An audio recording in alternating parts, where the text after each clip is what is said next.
200 km de route parcourue par la délégation gouvernementale congolaise conduite par la ministre d'État, ministre des Affaires sociales, Action humanitaire et solidarité, Eve Bazaïba, pour apporter l'assistance du gouvernement aux réfugiés congolais qui ont trouvé terre ici d'asile au Burundi. La ministre d'État avait dans sa gibecière des vivres et non-vivres. Elle était accompagnée du ministre délégué à la francophonie et à la diaspora.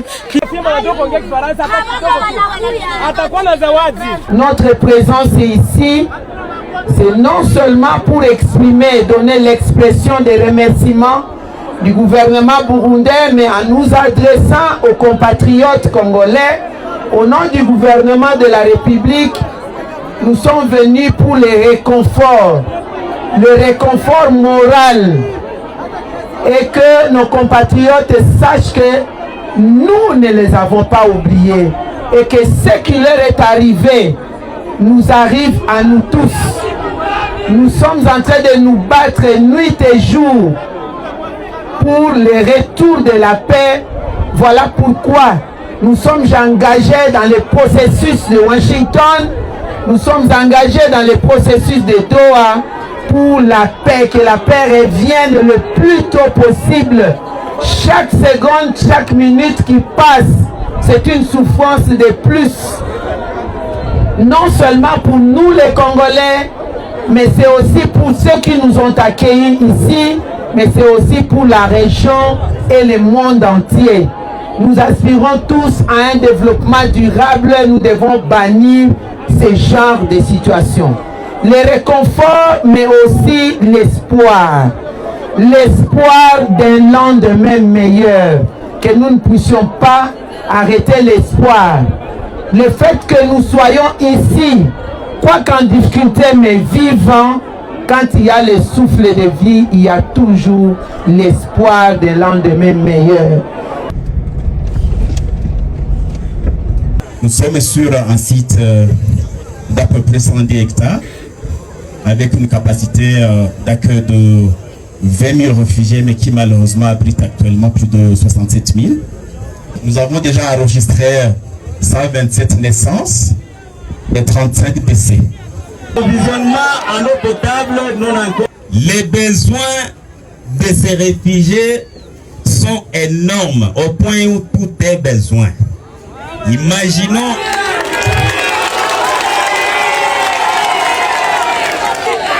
l'approvisionnement en eau potable non encore facilité reste un problème majeur pour ces réfugiés. Je ne saurais pas dire tous les problèmes, néanmoins je terminerai à dire ceci. Les enfants qui ont interrompu leur programme scolaire et qui traînent aujourd'hui dans les cours et dans les terrains, soi-disant qui sont en train de soulager leur esprit ou atténuer leurs tensions, alors qu'ils ont réellement besoin des éducateurs pour les édifier. Dans chacun de ces déplacés résonne encore l'âme du patriote congolais. Ils ont entamé l'hymne national à l'unanimité.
watu watulivu, mtusaidie hapa Belgique.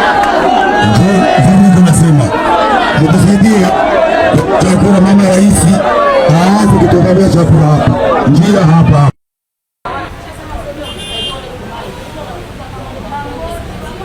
De l'eau, on va aussi les violer là-bas, si on va. Et puis il faut, il lance.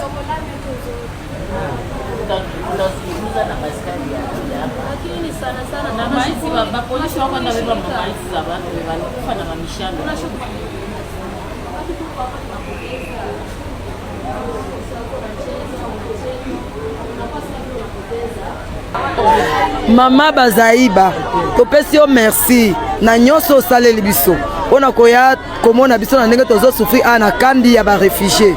Tomoni biloko ya kolia ekoti, tomoni mwa babiloko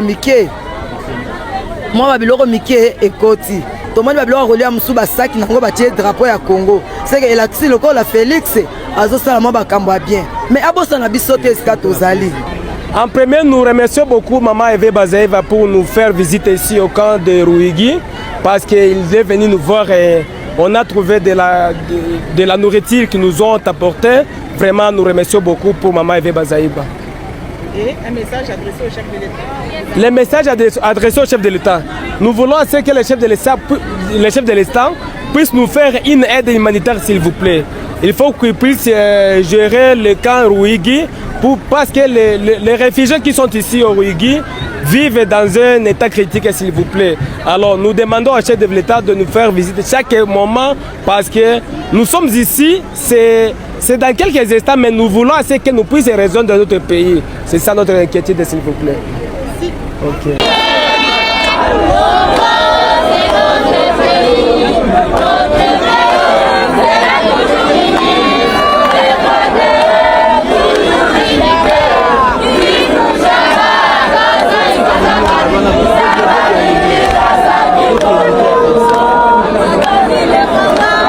C'est dans cette petite maison, on va dire, de circonstances que Maggie habite avec ses 6 enfants, dont la cadette est née le 2 janvier dernier. Maggie était obligée de fuir les atrocités à Ruberizi, dans la plaine de Ruzizi, dans le sud Kivu où elle habitait. Elle était donc obligée de fuir les atrocités de la guerre pour avoir la vie sauve. Elle a fui Bukavu, disons le sud Kivu, avec une grossesse presque à terme. Et elle est arrivée depuis le 23 décembre dernier. Maggie, bonjour. Bonjour. Jambo Maggie. Jambo. Alors, ton bébé va bien? Bébé? Ndio, iko bien. Elle est née quand? Alizaliwa de janvier, le 2 janvier. Est-ce qu'elle a reçu de l'assistance médicale quand le bébé est né? Ndio, balinipatia msaada ya mbegeti na imango ya mtoto. Oui, j'ai accueilli de l'assistance, même des seaux et aussi des gobelets qui m'ont aidé. Umejikuta hapa namna gani na watoto wako wa 6? Umejikuta kwa hapa namna gani? Ulitembea aje hata ufikie hapa kwenye tuko? Tulikimbia vita, ndio maana tulifika huko. On a fui la guerre, c'est pourquoi on est arrivé ici. Son mari est où? Bwana wako wapi? Bwanangu iko Congo, Baraka. Mon mari est resté au Congo, précisément Baraka, dans la province de Sud Kivu. Mais comment elle fait pour nourrir les enfants? Unafanya nini juu ya kukulisha watoto wako? Hakuna kenye tuko nafanya tu, ni magumu tu njo tuko. Je ne fais rien, ce sont toujours des circonstances qu'on est en train de vivre ici. Comment elle mange? Alors unakula namna gani? Kukula tu ni gisi tu tulipokea hiyo bunga na njo basi, hakuna kingine kile tunakula. Okay. Hakuna franga, hakuna nini. On mange parce qu'on a eu de l'assistance provenant de d'autres pays, la République démocratique du Congo. Okay. L'aide qui vient? Oui. Alors c'est quoi son vœu? Quel est son message? Sasa message yako ni ipi kwa serikali yako ya Kongo ambayo umetokea? Unataka kuambia waongozi wa nchi yako namna gani? Message gani unapatia? Nie nalia tu badirudisha hata kwenye wanangu iko sahi. Ok, moi je veux que je puisse rejoindre mon pays. Je veux que je puisse rejoindre mon pays, la République du Congo. Je ne veux pas vivre ici. Elle faisait quoi avant de venir ici? Wakati ulikuwa hujakuja huku kambini, ulikuwa unafanya nini kule Kongo? Kazi gani ambayo ulikuwa ukijihusisha nayo? Kule nilikuwa na salon yangu yenye nilifungula, nilikuwa nasuka ndani. Au Congo, j'avais un salon de coiffure, aussi salon de la beauté des femmes. Dana!